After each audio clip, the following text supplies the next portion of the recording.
warahmatullahi wabarakatuh. Perkenalkan, nama saya Sopiana.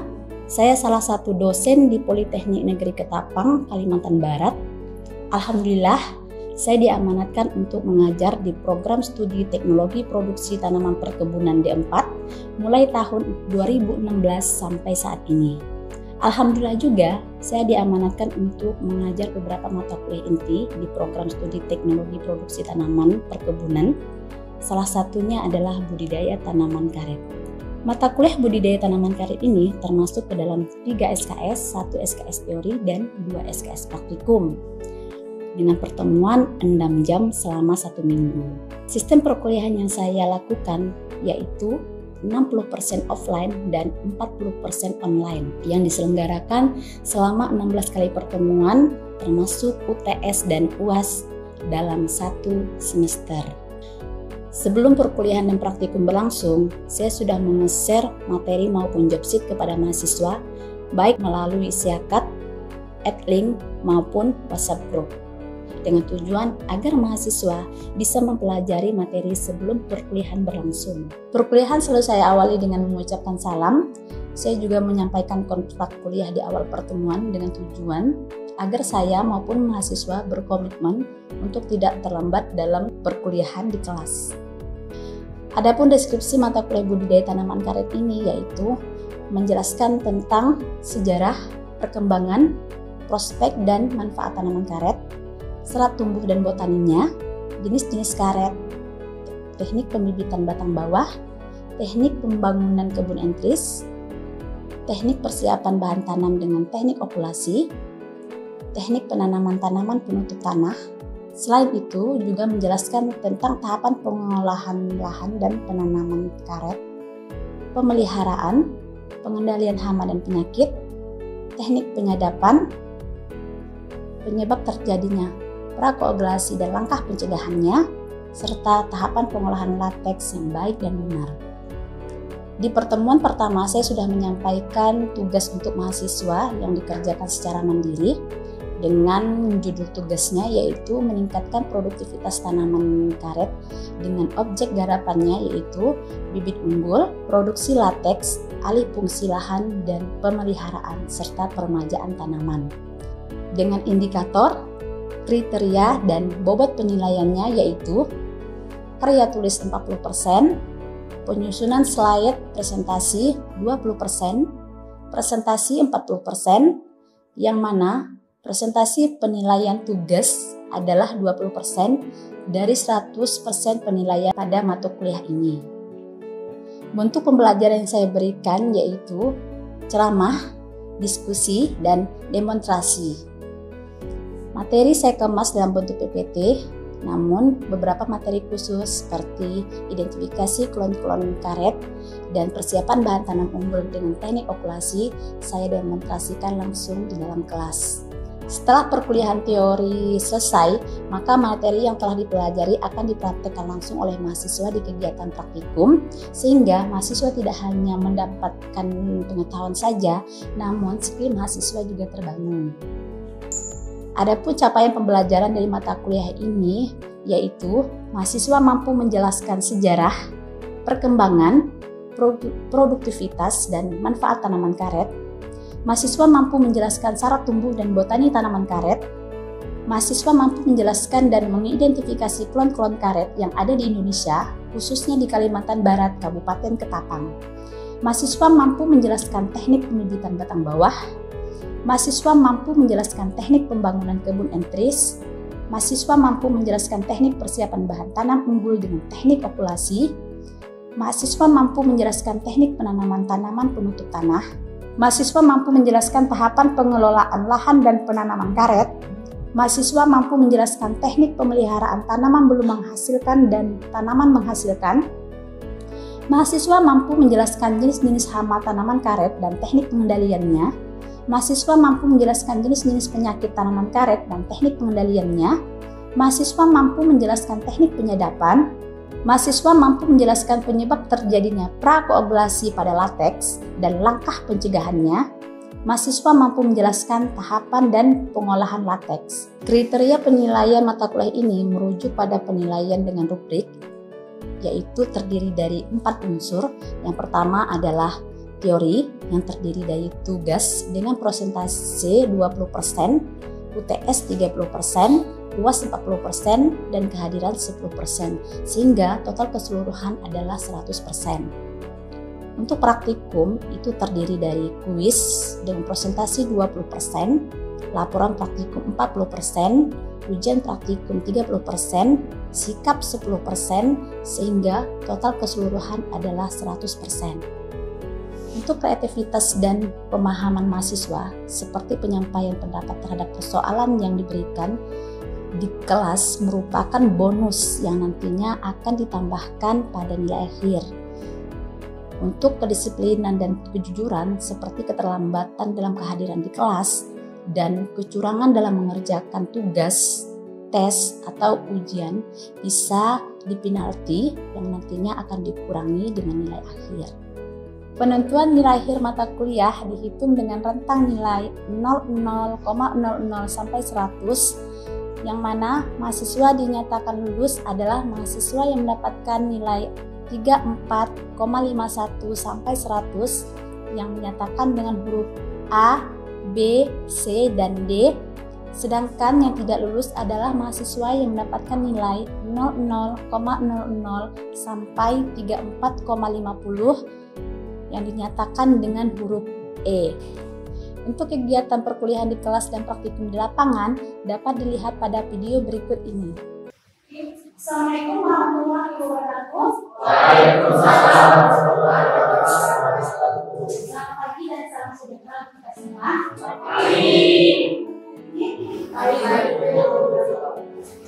Oke, langsung kita masuk ke materi. Nah, yang pertama untuk sebelum kita melaksanakan kelas ini, itu kita harus menentukan batang bawah maupun batang atas. Jadi di sini ada beberapa kolam yang harus kita gunakan untuk batang bawah maupun batang atasnya. Nah, dan di sini untuk batang bawah ini ada beberapa jenis kolam. Yang pertama adalah Atlas 2137, PDM 24, PP1 dan lain sebagainya. Nah, ini yang direkomendasikan. Jadi kalau untuk operasi kita disarankan untuk menggunakan ruang anjuran seperti ini. Nah, untuk teknisnya atau batang atasnya, ruang anjurannya awalnya adalah PP20, C100, PDE1 dan MFM 600. Kenapa kok ini dipilih? Nah, batang bawah, ini yang pertama, sistem perasaannya cukup dalam kuat. Terus ya pertumbuhannya cukup bagus. Ya kalau untuk etnis, kenapa dipilih yang pertama adalah apa? Hasil lateksnya sendiri. Setelah pada 2 detik itu langsung bisa masuk ke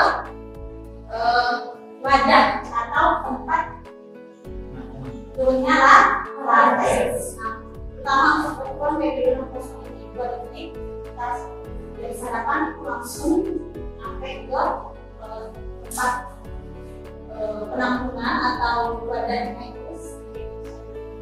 Jadi cukup direkomendasikan karena produksi lateks itu sangat banyak atau banyak. Oke, kita lanjut yang berikutnya. Nah, ini dia gambar tentang pendidikan batang bawah. Nah, ada yang dibedakan maupun yang dipolitek. Nah, untuk pemilihan batang bawah harus yang sudah berwarna. Maksudnya adalah yang belum atau sudah berhenti pertumbuhan tunasnya. Pucuknya yang berwarna merah kalau kita lihat lapangan. Nah, berikutnya tentang kebun etnisnya. Nah, ini kebun etnis ada 2. Kita bisa diperoleh dari kebun murni. Kebun murni artinya adalah dalam satu petak keluasan itu hanya ada satu jenis pohon saja tanpa tercampur dengan pohon yang lain. Nah, kalau yang kebun produksi biasanya ini ada kurang tidak 100%, tapi ada juga yang 100%. Cuma masalahnya kalau untuk pengambilan etnis itu untuk ini sulit karena kita memerlukan apa? Tangga untuk memanjat mengambil etnis. Jadi sulit. Jadi direkomendasikan kalau untuk kebun etnis namanya pengambilan materi itu dari kebun etnis yang murni. Pengertian populasi secara detail. Jadi populasi itu merupakan teknik perbanyakan tanaman secara vegetatif dengan menempelkan pasang hutan. Etnis yang satu tanaman yang lain sehingga diperolehlah produksi yang baik. Sini keunggulan dari populasi yang pertama adalah hasil produksi tinggi. Tadi ya kalau misalnya kita menggunakan bibit kita tanam di kebun berasal dari biji atau tanpa dilakukan populasi itu produksinya lebih rendah dibandingkan hasil populasi. Nah, populasi tadi saya bilang kecepatan apa hasilnya latex itu cuma 2 detik saja. Nah biasanya kalau misalnya belum lokal atau yang tidak kita ketahui jenisnya atau yang akan kita populasi biasanya itu agak lama, biasanya sekitar 3-5 menit pertama. Terus yang kedua bisa menurunkan sifat imunnya. Tadi untuk dicampur karena kuat, dengan berdiri batangnya besar, nah itu sangat mempengaruhi.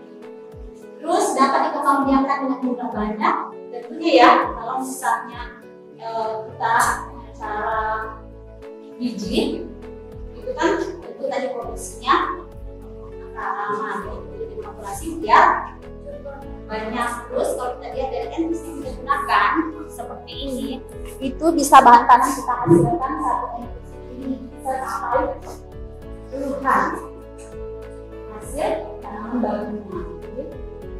Tanaman baru menjadi tanaman baru.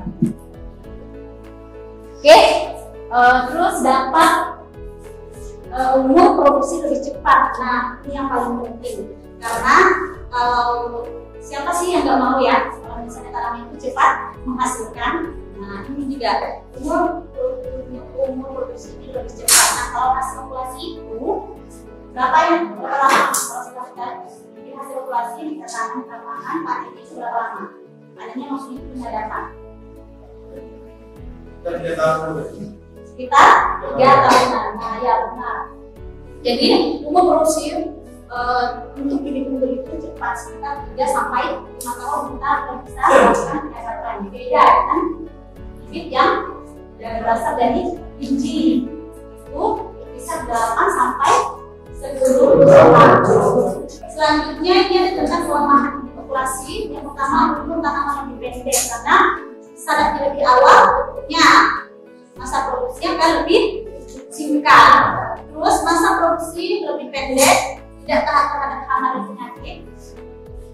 Akar tunggang tidak produktif sepenuhnya karena biasanya pas pemindahan dalam proyek dari tanah biasanya akan berguna dipotong sekitar 10-15 cm.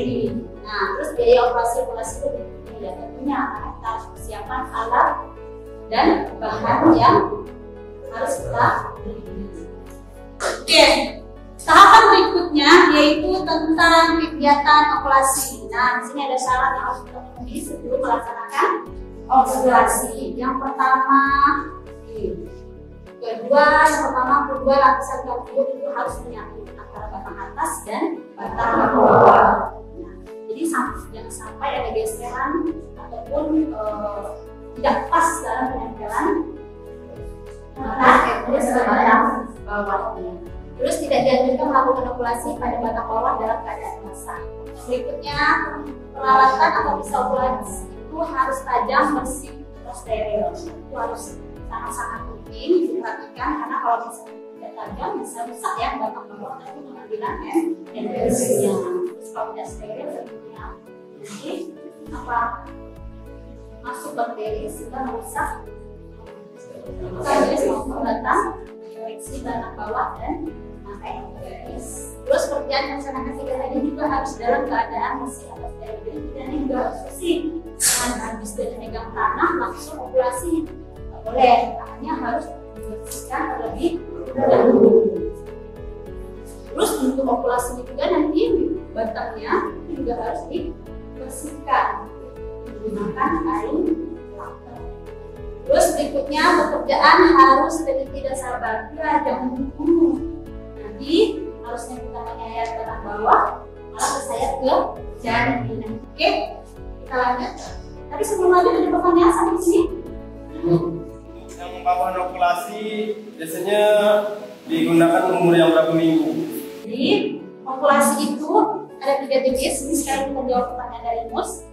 Jadi ada namanya okulasi ini, okulasi hijau, dan okulasi coklat. Nah, perbedaan dari 3 okulasi ini adalah umur batang bawah dan umur entris. Nah, ini pertanyaan dari Mus ya. Nah, ini merangkap semua. Jadi untuk okulasi itu bagi menjadi 3. Nah, sebagai yang membedakan dari 3 okulasi adalah umur batang bawah dan entris yang kita gunakan. Nah, lihat di sini untuk okulasi ini itu batang bawahnya harus berumur 2 sampai 3 bulan. Itu setelah muncul tunas. Biasanya kan kalau hasil okulasi kan bisa 10 hari ya, kan keberhasilan atau tidaknya. Jadi nanti kalau sudah berumur 2 sampai 3 bulan ini batang bawahnya, kita pilih entrisnya yang dari kita pangkas.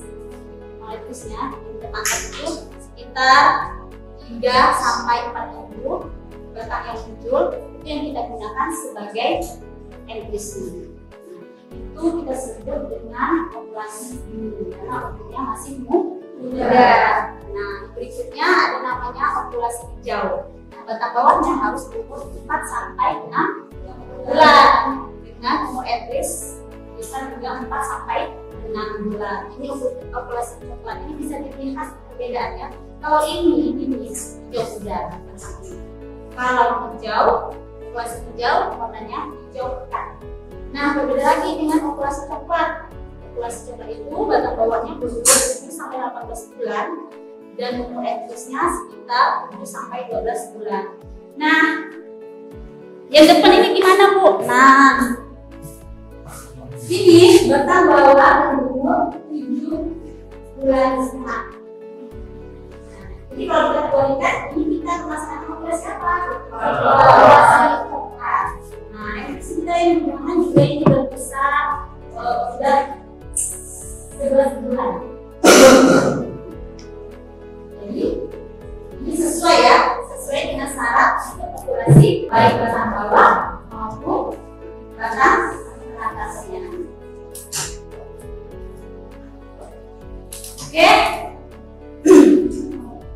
kita lanjut ke persyaratan peralatan okulasi. Yang pertama itu gergaji entris, tentunya untuk memotong entris. Terus ada pisau okulasi untuk melaksanakan okulasi. Ada pita plastik atau tali rafia sebagai pembalut. Pembalut untuk antara batang atas dan batang bawah. Terus letak pisang untuk menempatkan kayu okulasi dari tembakannya. Yang berikutnya ada kain lap yang basah untuk membersihkan batang bawah, untuk membersihkan dan membersihkan pisau okulasi. Jadi itu sangat penting kita gunakan untuk keberlangsungan dari proses kegiatan okulasi. Oke, lanjut waktu okulasi. Nah, ini juga sangat penting kita perhatikan. Nah, di sini disarankan adalah pada musim hujan karena saat itu kelembabannya tinggi. Tidak disarankan pada pertengahan musim kemarau. Kenapa? Itu akan menyebabkan bisa ke kering. Nah, terus kegiatan kalau yang kita perlukan okulasi itu sekitar jam 7 sampai jam 10 pagi sebelum matahari terbit. Nah, ini syarat harus kita perhatikan atau waktu okulasi yang kita perhatikan. Jadi jangan sampai pada saat musim hujan atau hujan-hujanan, tidak ya, tidak disarankan. Tadi kan apa apa terjadi kegagalan dalam Oke, mungkin ada dari kalian yang bisa membantu kegiatan evaluasi langsung kita praktekkan. Nanti setelah ini langsung kita lanjut seperti itu ya, untuk biar semua itu mencoba melaksanakan evaluasi. Jadi semua bisa menyatakan evaluasi. Oke, siapa yang bisa? Oke, silakan. Apa namanya? Oke, silakan dari kita demonstrasikan kegiatan teknik okulasi apa? Ketinggiannya 7 sampai 10 cm dengan jendela setengah lilin batang, 1/3 lilin batang. Oke.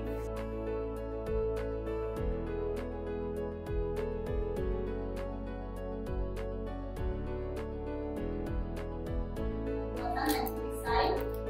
Selanjutnya kita, nah ini pengambilan seperti ini hasil populasi dari mus seperti ini sekitar 3 hari bisa kita cek. Apabila dia berwarna hijau berarti populasi berhasil seperti ini. Jika berwarna coklat atau hitaman berarti populasi gagal. Nah, gimana untuk pertumbuhannya Bu? Kalau misalnya kita tahu populasi itu berhasil atau tidaknya kalau udah melebihi dari 3 hari, kita tunggu sampai 21 hari. Untuk 21 hari mata enfusnya masih berwarna hijau, kita lakukan pembukaan lanjutan. Nah, jadi itu dianggap apa? Populasi berhasil. Kita hasil populasi ada namanya stum tidur, itu bibit yang hasil populasi yang belum memunculkan tunas. Ini sudah berlangsung sekitar 1 sampai 2 bulan. Terus ada namanya stum mini yang sudah berpayung 2 sampai 3, tapi masih berwarna merah ya atau hijau muda. Nah, ini berlangsung selama 8 sampai 12 bulan. Nah, berikutnya ada namanya stum tinggi. Stum tinggi ini adalah stum yang sudah berumur 2 sampai 2,5 tahun. Nah, ini sedikit jika kita ingin dari lapangan. Yang pertama, akar tunggal harus lurus, tidak bercabang, tidak berbentuk dan tidak melingkar. Nah, yang kedua, bibit harus terhindar dari penyakit jamur atau protein. Ini merupakan salah satu penyakit protein yang sangat mematikan untuk tanaman karet. Terus, mata okulasi masih hidup dan segar. Jadi kalau kita masuk ke pemilihan terus umur stum tidak lebih dari 12 bulan. Jadi kita selanjutnya melaksanakan kegiatan praktikum tentang teknik okulasi coklat. Sampai di sini ada pertanyaan? Oke, kalau tidak ada kita tutup sampai di sini. Ucapkan Assalamualaikum warahmatullahi wabarakatuh. Assalamualaikum warahmatullahi wabarakatuh. Waalaikumsalam warahmatullahi wabarakatuh. Siang ini kita lanjut kegiatan okulasi yang tadi kita sudah melaksanakan sebelumnya. Tadi masih ingat ya, untuk okulasi itu ada 3. Ada okulasi ini hijau dan okulasi coklat, karena umur bibit batang bawah dan batang atasnya itu harus sesuai. Itu batang bawah berapa? 7 bulan dulu. 7 bulan. bulan. Batang atas 11 bulan. 11 bulan sampai 1 tahun ya, 7 sampai 12 bulan. Nah, Ini adalah beberapa tanaman yang akan kita bibit ke bawah, yang akan kita okulasi menggunakan entris. Nah, untuk entris harus kita pilih namanya entris yang mata prima, artinya mata yang masih menunjukkan pertumbuhan atau muncul ke atas. Nah, yang tidak prima rata dengan batang. Jadi ini adalah mata yang tidak prima. Jadi pemilihan untuk entris harus yang mata prima. Karena semua alat bahan udah siap, batang atas dan batang bawah juga udah siap, jadi kita langsung lanjut kegiatan okulasinya ya. Nah, jadi kita mulai dengan tahapan pertama, pembersihan pengelapan batang bawah. Setelah itu dilanjut dengan pengukuran tinggi tempat okulasi. Berikutnya, ketiga, membuat jendela okulasi. Yang keempat, membuat mata entris. Kelima, menempelkan mata entris ke batang bawah. Selanjutnya, pembalutan. Setelah itu berarti selesai, tinggal pengamatan. Oke, untuk pengamatan nanti dilihat presentasi tumbuh sama waktu presentasi tumbuh sama muncul hidupnya hasil okulasi. Jadi diamati setiap hari selama 21 hari. Oke, kalau gitu kita langsung mulai ke teknik okulasinya.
Itulah proses kegiatan pembelajaran di kelas dan praktikum di lapangan yang telah dilakukan. Terima kasih. Salam vokasi, Kampus Merdeka, Indonesia Jaya. Wassalamualaikum warahmatullahi wabarakatuh.